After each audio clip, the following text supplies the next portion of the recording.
রিম ঝিম ঝিম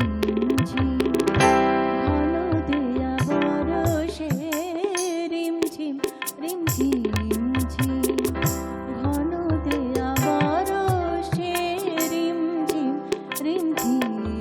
ঝিম কাজরি কহিয়া চলো পুর নারী হরষে কাজরি কহিয়া চলো পুর নারী খরষে রিম ঝিম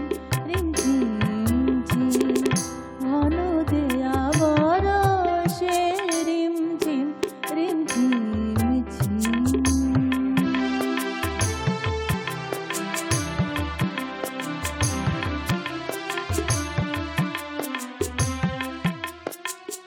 কদম তমাল ডালে দোলো না দোলে কুহু পাপি আ ময়ূর বলে কদম তমাল ডালে দোলো না দোলে কুহু পাপি আ ময়ূর বলে মনের বনের মুকুল খোলে মনের বনের মুকুল খোলে নট শ্যাম সুন্দর মেঘ পরশে নট শ্যাম সুন্দর মেঘ পরশে আমরা বাহিরে যাব আমরা বাহিরে যাব আমরা বাহিরে যাব ঘন শ্যাম দরশে রিম ঝিম ঝিম ঘন দেয়া ঘন দেয়া ঘন দেয়া বরষে রিম ঝিম ঝিম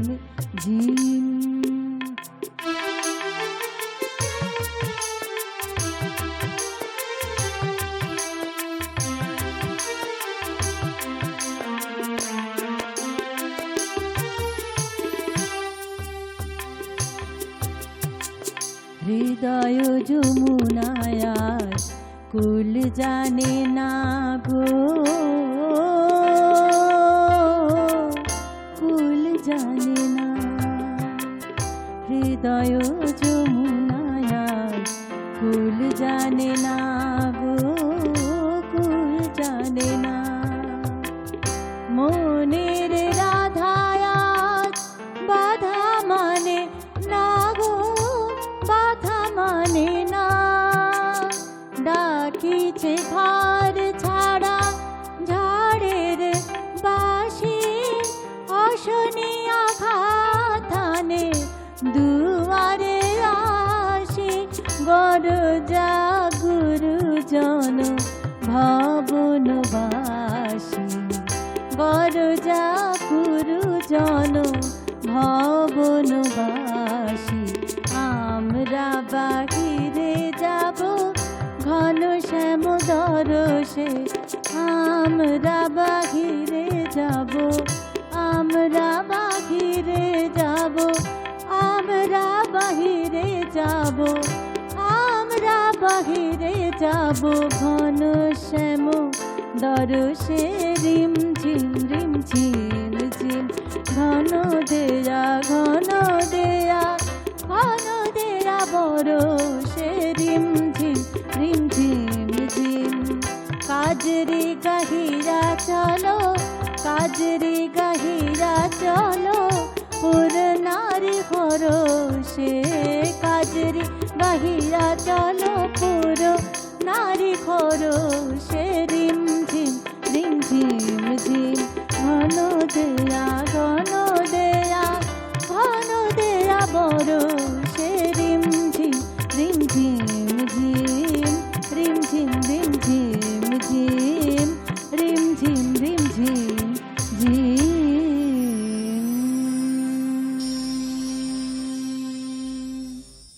অসাধারণ অসাধারণ। মৌসুমী কর্মকারের কণ্ঠ বেয়ে আমরা হাই নিউজ নিবেদিত কবিশিল্পী গীতিকার সুরকার সুব্রত ঘোষাল পরিচালিত সুরের আকাশের সবার হৃদয়ে রবীন্দ্রনাথ চেতনায় নজরুল শীর্ষক অনুষ্ঠানের দ্বিতীয় পর্বে আমরা আজ দুই বিশ্বকবি রবীন্দ্রনাথ ঠাকুর এবং বিদ্রোহী কবি কাজী নজরুল ইসলামকে স্মরণ করছি তাদের সৃষ্টির মধ্য দিয়ে। আমার দ্বিতীয় পর্যায়ে দেখতে পাচ্ছেন তিনজনেই নতুন শিল্পী। আসুন আলাপ করিয়ে দিই। যার সঙ্গীতের মধ্য দিয়ে আমরা এই দ্বিতীয় অধ্যায় শুরু করেছি তিনি হলেন সঙ্গীত শিল্পী তথা অভিনেত্রী মৌসুমী কর্মকার। ডাক্তারবাবুকে মাঝখানে রেখে আমি এই দিক চলে আসি। আমার ঠিক পাশটিতে রয়েছেন অধ্যাপিকা ডক্টরেট যাদবপুর ইউনিভার্সিটির অধ্যাপিকা মনীষা চক্রবর্তী। নমস্কার। আর ঠিক মনীষাদির ঠিক পরে আর মৌসুমীদির ঠিক পরে মানে মাঝখানে রয়েছেন ডক্টর এ কর্মকার। দীর্ঘদিন ধরে এসএসকেএমে যিনি রেডিওলজিস্ট ছিলেন, অবসরপ্রাপ্ত এক রেডিওলজিস্ট, একজন স্বনামধন্য বিখ্যাত ডাক্তারবাবু। আরেকটি ছোট্ট কথা, মৌসুমীদি কিন্তু ঠিক পাশটিতে নিয়ে বসিয়েছেন, আমার পাশে বসাননি। কারণ আছে, কারণ হলো এই দুই কর্মকার দীর্ঘদিন ধরে, বিশেষ করে ডাক্তারবাবুর কথাই বলবো, ডাক্তারবাবু দীর্ঘদিন ধরে মৌসুমীদির সাথে ঝগড়ায় নিয়মিত হেরে যাচ্ছেন। আর এইভাবেই তাদের সংসারে প্রেম ভালোবাসা ক্রমশ ঘন থেকে ঘনতর হচ্ছে। চলুন যাই, ডাক্তারবাবু নিয়ে যখন এত কথা বলেছি ডাক্তারবাবুর নিবেদনেই যাই। ডাক্তারবাবু, কবিতা পাবো তো আপনার কাছ থেকে? চলুন। আর সেখানেও মৌসুমীদি কিন্তু রয়েছে, মাঝে মাঝে সুর সহযোগে ডাক্তারবাবুকে সাহায্য করবেন। আমার কবিতা জাতের বজ্জাতি, কাজী নজরুল ইসলাম। জাতের নামে বজ্জাতি সব, জাত জালিয়াত খেলছো জুয়া, ছুলেই তোর জাত যাবে, জাত ছেলের হাতের নয় তো মোয়া। ফুকোর জল আর ভাতের হাঁড়ি, ভাবলি এতেই জাতির জান, তাই তো বেকুব করলি তোরা এক জাতিকে 100 খান। এখন দেখিস ভারত জোড়া, পচে আছিস বাসি মরা, মানুষ নাই আজ, আছে শুধু জাত শিয়ালের হুক্কা হুয়া। জানিস নাকি ধর্ম সে যে বর্ম সম সহনশীল, তাকে কি ভাই ভাঙতে পারে ছোঁয়াছুঁয়ির ছোট্ট ঢিল। যে জাত ধর্ম ঠুনকো এত, আজ না হয় কাল ভাঙবে সে তো। যাক না সে জাত জাহান নামে, রইবে মানুষ নাই পরোয়া। দিনকানা সব দেখতে পাসনে, দণ্ডে দণ্ডে পলে পলে, কেমন করে পিষছে তোদের পিসাজ জাতের জাঁতা কলে। তোরা জাতের চাপে মারলি জাতি, সূর্য ত্যাজি নীলি বাতি। তোদের জাত ভগীরথ এনেছে জল, জাত বিচাদের জুতো ধোয়া। মনু ঋষি অনু সমান, বিপুল বিশ্বে যে বিধির, বুঝলি না সেই বিধির বিধি, মনুর পায়েই নোয়াশির। ওরে মূর্খ, ওরে জড়ো, শাস্ত্র চেয়ে সত্য বড়। তোরা চিনলে না তা চিনির বলদ, সার হলো তাই শাস্ত্র বোয়া।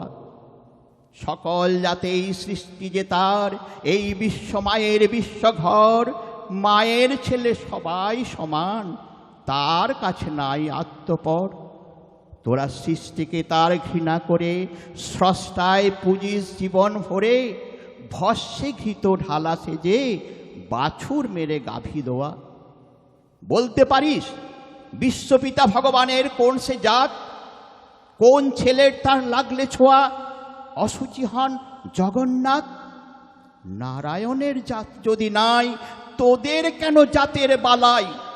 তোরা ছেলের মুখে থুতু দিয়ে, মার মুখে দিস ধূপের ধোয়া। ভগবানের ফৌজদারি কোর্ট নাই সেখানে জাত বিচার। তোর পইতে টিকি টুপি টোপর, সব সেটা ভাই একাকার। জাত যে শিখেই তোলা রবে, কর্ম নিয়ে বিচার হবে। তারপর বামুন চাড়াল এক গোয়ালে, নরক কিংবা স্বর্গে থোয়া। এই আচার বিচার বড় করে, প্রাণ দেবতায় ক্ষুদ্র ভাবা। বাবা এই পাপি আজ উঠতে বসতে, সিঙ্গি মামার খাচ্ছ থাবা। তাই নাইকো অন্ন, নাইকো বস্ত্র, নাইকো সম্মান, নাইকো অস্ত্র, এই জাত জুয়ারির ভাগ্যে আছে আরও অশেষ দুঃখ শোয়া। জাতের নামে বজ্জাতি সব জাত জালিয়াত খেলছো জুয়া। বিদ্রোহের যেন আগুন জ্বলে গেল। কি রচনা! হ্যাঁ, রচনার কথা যখন বললাম, আমিও একটি রচনা পাঠ করব। সেটি আপনারা সবাই জানেন। আমাদের এই দ্বিতীয় অধ্যায় নির্দিষ্ট রয়েছে আমাদের ডিরেক্টর, আমাদের পরিচালক মহাশয়ের লেখা কবিতা। আমাদের পরিচালক মহাশয় সুব্রত ঘোষাল কবিকে কিভাবে শ্রদ্ধা জানিয়েছে চলুন শোনাচ্ছি আমি। কবিতা আনবে আবার জয়। রচনা কবি ও শিল্পী সুব্রত ঘোষাল। তোমায় জানাই প্রণাম কবি নজরুল, তুমি কলমের তুলিতে স্বর্গীয় প্রতিভার মহান অনুভূতিতে তমসাচ্ছন্ন কুসংস্কারাচ্ছন্ন এই পৃথিবীর বুকে যেভাবে বিভিন্ন ছন্দময় সুরমূর্ছনায় সৌন্দর্যের সংস্কৃতি বিনায় শান্তির বার্তা ছড়িয়ে দিয়েছ দিক দিগন্তে বারে বারে, যেভাবে তোমার কঠোর বাস্তব জীবনে অভিজ্ঞতাকে কাজে লাগিয়ে সুচিন্তিত গঠনমূলক অনুভূতিকে ছন্দময় ধ্বনিতে প্রকাশ করেছ হাজারো কবিতায়, গল্পে, নাটকে, প্রবন্ধে, উপন্যাসে। আজ তা ভাবতে সত্যি অবাক লাগে। তুমি দুর্বল হৃদয় চিত্ত মাঝে জীবন মরণ সংগ্রামী কাজের মাঝে জ্বেলেছ তোমার জ্ঞানেরও প্রদীপখানি। আজও তাই তোমায় ভুলিনি। তুমি কারাগারে থেকেও বারে বারে বিদ্রোহের ঝড় তুলেছ দুর্নিবারে। তুমি অনাহারে থেকেও হন্যে হয়ে ঘুরে ঘুরে নতুন আলোর পথ দেখিয়েছ ঘন অন্ধকারে। নব নব সৃষ্টির মাঝে বৃষ্টি এনে মরুমনে ক্ষণে ক্ষণে প্লাবন এনে। কেন আজ চলার পথে দুর্দিনেতে শুধুই মনে হয় তোমার দেখানো আলোর দিশা কাটিয়ে মনের ভয় আনবে আবারও জয়। তোমার কুলিমজুর বিদ্রোহী কবিতা, গীতিনাট্য, আলেয়া মধুমালা, গীতি আলেখ্য কাবেরী, বিজয়া, বিদ্যাপতি, বিষ্ণুপ্রিয়া কিংবা উপন্যাস বিষের বাঁশি, প্রলয় শিখা এক একটি মহান সৃষ্টি, অনন্য রচিত, আজও নতুন কথা কয়। তোমার অমন সৃষ্টি আর কি হবে, আর কি পাবো তোমায়? তুমি সুস্থ সংস্কৃতির আকাশে, সাহিত্য বাসরে চিরপ্রদীপ্ত সাঁঝের শুকতারা দিগন্ত থেকে দিগন্তে ছড়িয়ে পড়ুক তোমার মহান সৃষ্টির অমৃত বাড়িধারা। কি অপূর্ব কবিতা! কেমন লাগলো একটু শুনি? ভীষণ সুন্দর, কত ডেসক্রিপটিভ, খুব ভালো। সত্যি তাই। এবং শ্রদ্ধা জানানোর বোধহয় এর থেকে ভালো পন্থা পাওয়া যাবে না। মানে নিজের সৃষ্টি থেকে, আমরা তো সবাই তাঁদের সৃষ্টি দিয়ে, দুই কবির সৃষ্টি দিয়ে কবিকে আমরা শ্রদ্ধা জানাচ্ছি। আর আমাদের সুব্রত ঘোষাল মহাশয়, তিনি তার নিজের সৃষ্টি দিয়ে কবিকে শ্রদ্ধা জানালেন। চলো তোমার গানে যাব। চোখের আলো দেখেছিলেন, চোখের বাহিরে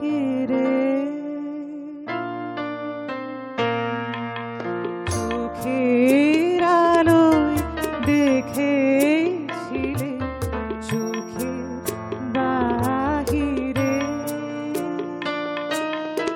অন্তরে দেখব যখন আলো নাহিরে, চোখের আলো দেখেছিলে, চোখের বাহিরে।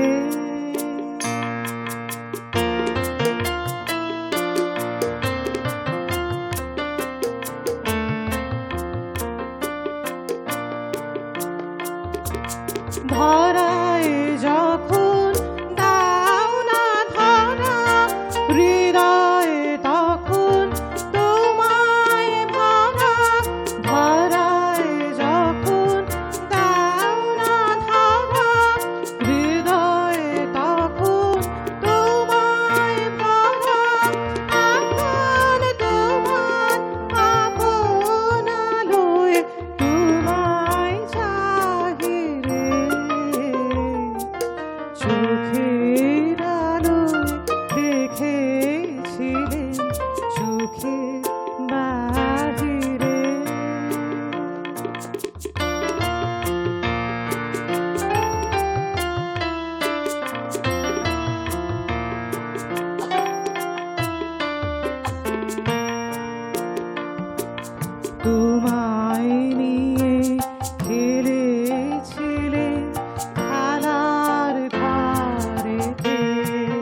চোখের আলো দেখেছিলে চোখে বাহিরে অন্তরে দেখবো যখন আলো নাহিরে চোখের আলো দেখেছিলে চোখের বাহিরে। খুব সুন্দর, খুব সুন্দর। বউ ঠাকুরানীর হাট বিশ্বকবির প্রথম উপন্যাস, আর বাঁধনহারা বিদ্রোহী কবির প্রথম উপন্যাস। এই মুহূর্তে রেডিওলজিস্টের দ্বিতীয় নিবেদন আপনাদের সামনে, ডক্টর এ কর্মকার। আমি এখন যে কবিতাটি বলতে চাইছি সেটি পশ্চিমবাংলার বাঁকুড়া, ঝাড়গ্রাম, পুরুলিয়া এর আঞ্চলিক ভাষার উপর এই কবিতাটি। ওখানকার সাধারণ মানুষ, তাদের রবীন্দ্র চেতনা কেমন, সেই প্রসঙ্গে এই কবিতাটি লিখেছেন দেবাশিস দণ্ড। কবিতাটির নাম জবাব নাই। আর রবি ঠাকুর, বহুত দিন হলো তুমি আমাদের ছাড়িয়ে চলে গেছো। গেলে গেলে তোমার গাইন কবিতার খাতা বইগিলা সঙ্গে করে কেনে নিয়ে গেলে নাই? এখন জি যেমন পাইছে দুটো করে লাইন ধরছে, আর যেমন পাইছে ছিপকাই দিচ্ছে। ওই শুনো, শুক্লালের ব্যাটাটো কেমন গাইনটো বলছে, টুটে মোর ঘর কা চাবি লেকে যাবি কোন হামারে।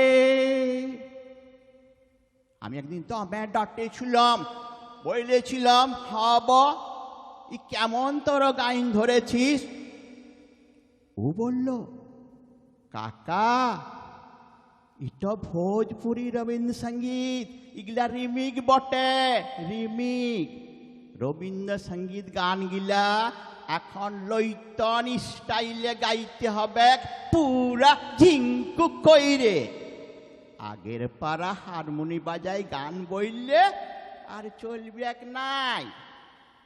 কি করলে রবি ঠাকুর, গেলে গেলে তোমার গাইন কবিতার খাতা বইগুলা সঙ্গে করে কেনে নিয়ে গেলে নাই? বলরাম মাঝি শাড়ি কাপড়ের দোকান দিচ্ছে, বলরাম বস্ত্রালয়, উপরে ভুগলা ভুগলা করে লেখা, সবারে করি আহ্বান। রবি ঠাকুর, একটা কথা বলো দিকি, তুমি কি বলরামের দোকানে কাস্টমার টানবার লগেই এই গায়নটা লিখেছিলে? হায় হায় গো ঠাকুর, কেন যে গাইন কবিতার খাতা বইগিলা সঙ্গে করে নিয়ে গেলে নাই? দিবাকরের মা মইলে, টুঙ্কার বাপ মইলে, চানু মানুর জেঠা মইলে, ফটক তলে লিখে ছিপকাই দিচ্ছে। নয়ন সম্মুখে তুমি নাই, নয়নের মাঝখানে নিয়েছ যে ঠাই। কে কোথায় মরবে, তুমি কি তাদের লেগে ও সকল লিখেছিলে রবি ঠাকুর? বউ স্বামী মূল্য তো আরো দিল পুরা ছিদ্রা ফুটা, তখন লিখবে তুমি রবে নীরবে হৃদয়ে মম। কে যে কোথায় কি চিপকাইছে তুমি ধরতেই লাগবে রবি ঠাকুর। এখন অ্যাডভার্টাইজ গিলা যা দিচ্ছে না, মট কাটে গরম হয়ে যায়। আমার ধূপ না পোড়ালে গন্ধ কিছুই নাহি ঢালে। ব্যবহার করুন চম্পাকলি আগরবাতি, শ্রাবণের ধারার মতো পড়ুক ঝরে, পড়ুক ঝরে। চিন্তা কি, এসি পালের ছাতা আছে তো? ইয়ার লেগেই তো বলছি, কেন যে তোমার গাইন কবিতার খাতা বইগিলা সঙ্গে করে নিয়ে গেলে নাই? পবনলালের লেখেন 2 নম্বরই লক, ই গায়ে দুটো নাই। কত লোকে টাকা মারিয়েছে, কত জনাকে মারে ভাগাইছে, কত লোকের জমিন কাড়িয়েছে, তার গুলতি নাই।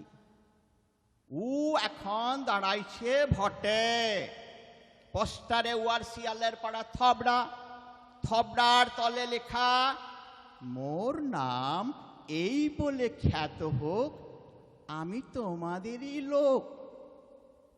বলি হ্যাঁ গো রবি ঠাকুর, পাবনার ভটে দাঁড়াবার লগেই কি তুমি কবিতাটা বাঁধিয়েছিলে? কত কোশ্চেন এই খুপড়িতে চক্কর কাটছে গো, কাকে শুধাবো? জবাব দিবার লোক নাই। শুধু একটাই আফসোস রইয়ে গেল, তুমি গেলে গেলে তোমার গাইন কবিতার খাতা বইগিলা সঙ্গে করে কেন নিয়ে গেলে নাই? নমস্কার। সুন্দর।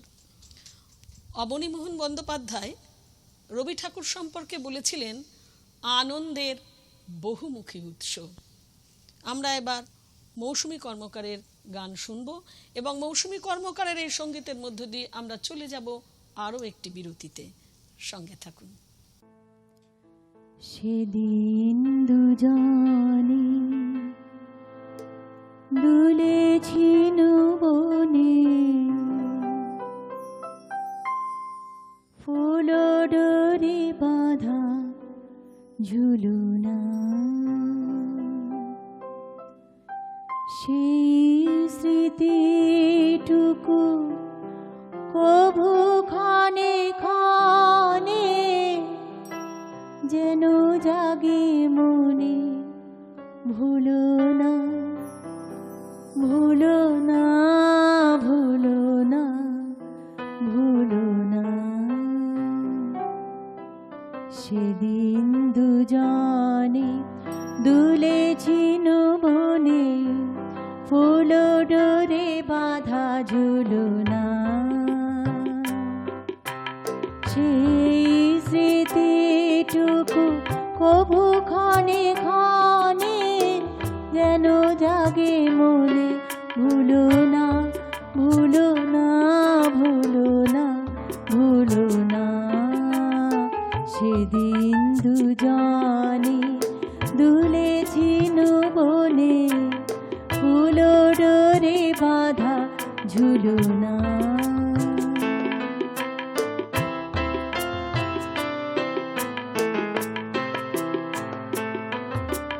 সেদিন বাতাসে ছিল তুমি জানো, আমারই মনের প্রলাপ জড়ানো। সেদিন বাতাসে ছিল তুমি জানো, আমারই মনের প্রলাপ জড়ানো। আকাশে আকাশে আছিল ছড়ানো, আকাশে আকাশে আছিল ছড়ানো, তোমার হাসির তুলনা। ভুলো না, ভুলো না, ভুলো না, সেদিন দুজনে দুলেছি বনে, ফুল ডোরে বাঁধা ঝুলুনা।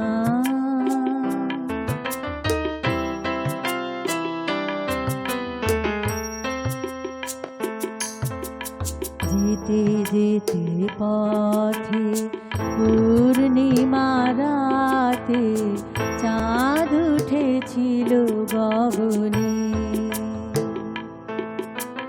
দেখা হয়েছিল তোমাতে আমাতে, কি জানি কি মহালগনে।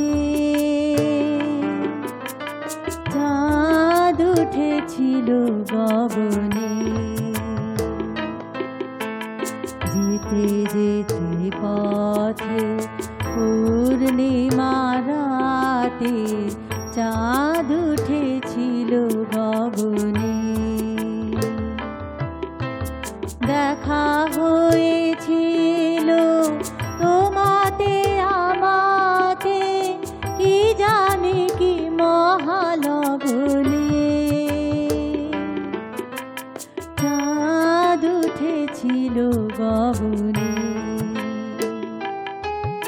এখন আমার বেলা নাহি আর, বহিব একাকী বিরহের ভার।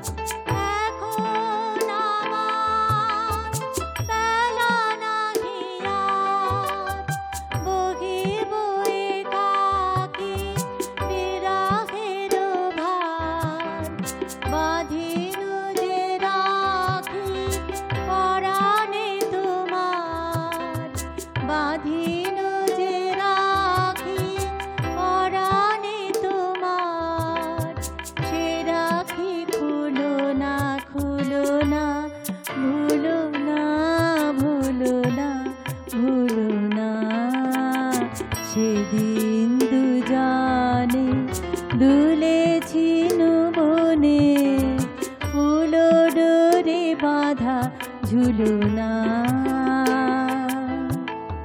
সেই স্মৃতিটুকু কভু খানে খানে যেন জাগে মনে, ভুলো না, ভুলো না, ভুলো না, ভুলো না। সেদিন দুজনে দুলেছিনু বনে, ফুলো ডোরে বাঁধা ঝুলনা।